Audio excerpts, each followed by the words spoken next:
Welcome everyone. আজকে আপনাদের আমরা দেখাবো যে 4 বেডরুম বাড়ির ছাদের শাটারিংটি কিভাবে করলে কাজটি অনেক মজবুত হবে। তো ভিউয়ার্স, ভিডিওর প্রথমেই একটাই কথা বলবো যে ভিডিওটা কেউ স্কিপ করবেন না। স্কিপ করলে কি হবে যে আমরা আপনার যে কথাগুলো বলবো তো আপনারা সেই কথাগুলো বুঝতে পারবেন না এবং আপনার কাজটি অনেক সমস্যার সম্মুখীন হতে পারেন। এবং আমাদের এই কথাগুলো মেনে যদি আপনি কাজটি করেন তো আপনার কাজটি অনেক সুন্দর এবং হেল্পফুল হবে। তো ভিউয়ার্স, এই যে দেখতে পাচ্ছেন যে 4টি মাস্টার বেডরুম বাড়ির একটি ছাদের শাটারিং করা হচ্ছে। এই যে শাটারিংটি করা হচ্ছে, 4টি মাস্টার বেডরুম আছে, 2টা কিচেন রুম আছে এবং 2টা টয়লেট আছে এবং একটি বড়সড় ডাইনিং আছে।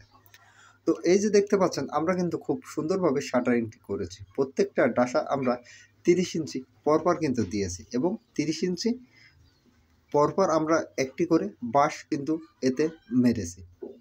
মারলে আপনার কি হবে, যখনই আপনি ঢালাইটি করবেন তখনই আপনার লোড কিন্তু সমান তালে পড়বে। তো সমান তালে পড়লে আপনার বাঁশটি ভাঙার সম্ভাবনা থাকবে না। আর এই যে শাটারিংটি হচ্ছে, এটা হচ্ছে আপনার 4 তলার শাটারিং। তো 4 তলার শাটারিংটা আমরা যখনই করব তো এই 4 তলাটাই এই বিল্ডিংয়ের শেষ তলা, আর এর উপরে হবে না। না হওয়ার কারণে আমরা কিন্তু এই ছাদটিতে আপনার বিম দিই। বিম দিলে আপনার দেখা যায় যে বিম দিলে আপনার খরচটা একটু বেশি হয়।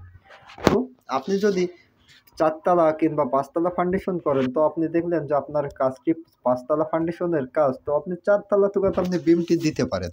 বিমটি দেওয়ার পরে আপনি যখনই দেখবেন যে 5 তলার কাজটি আপনার শুরু হয়ে গেছে, তখনই আপনি যদি মনে করেন যে না, আমি 5 তলার কাজ আমি বিমটি দেব না, বিমটি না দিয়ে আমি শুধু কাজটি স্ল্যাব অনুযায়ী করব, তো আপনি করতে পারেন। তো ভিউয়ার্স, আরেকটা বিষয় কিন্তু আপনাদের লক্ষ্য করতে হবে যে সকল ভাইরা এই ছাদটি শাটারিং করবেন তো দেখবেন যে কাঠের মুখে কিন্তু আপনার জোড়া বাড়ে। তো কিছু কিছু সময় আপনারা কিন্তু কাঠটির জোড়া দেন না। এবং আরেকটা জিনিস ফলো করতে হবে যে ডাসার সাইডটি, যে ডাসার সাইডে আপনার কাঠটি মারবেন। এই দেখেন আমরা কিন্তু তক্তাটা মেরেছি অনেক সুন্দর কায়দার। তক্তাটা আপনি যদি এই কায়দারে ছাদটি শাটারিং করেন তো আপনার শাটারিংটি অনেক শক্ত এবং মজবুত হবে। আর একটা বিষয় দেখুন যে গাঁথুনিটি, যে উপরের যে গাঁথুনিটি আপনারা দিবেন সেই গাঁথুনিটি অবশ্যই একটা জিনিস মেনটেন করতে হবে যে সকল ভাইয়েরা গাঁথুনিটি করবেন এবং যে সকল ভাইয়েরা বাড়িটি করবেন, তো আপনাদের কিন্তু উভয় পক্ষে এই জিনিসটি মেনটেন করতে হবে যে উপরে যে আপনি লিন্টনের উপর থেকে যদি 6 কান কি 7 কান গাঁথনি করেন কি 8 কান গাঁথনি করেন তো অবশ্যই ওই গাঁথনিটি কিন্তু আপনার ওয়াটার লেভেলে দিতে হবে।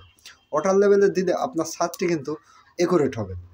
আর যদি আপনি ওয়াটার লেভেলে নিচে ধরেন, আপনার ওয়াটার লেভেলে থাকে না, নিচে একটু সমস্যা হতেই পারে, লিন্টনের নিচ তুকাত একটা জিনিস আপনার মেনটেন করতে হবে যে লিন্টনের উপরে আপনি যে গাঁথনিটি করবেন ওই গাঁথনিটি কিন্তু আপনার ওয়াটার লেভেলে দিতে হবে, দিলে আপনার কাজটা অনেক সুন্দর এবং মজবুত হবে। তো আরও অন্যান্য বিষয় যদি জানার থাকে তাহলে আমাদের কমেন্টে জানাবেন, আমরা উত্তর দেওয়ার আপনাদের চেষ্টা করব।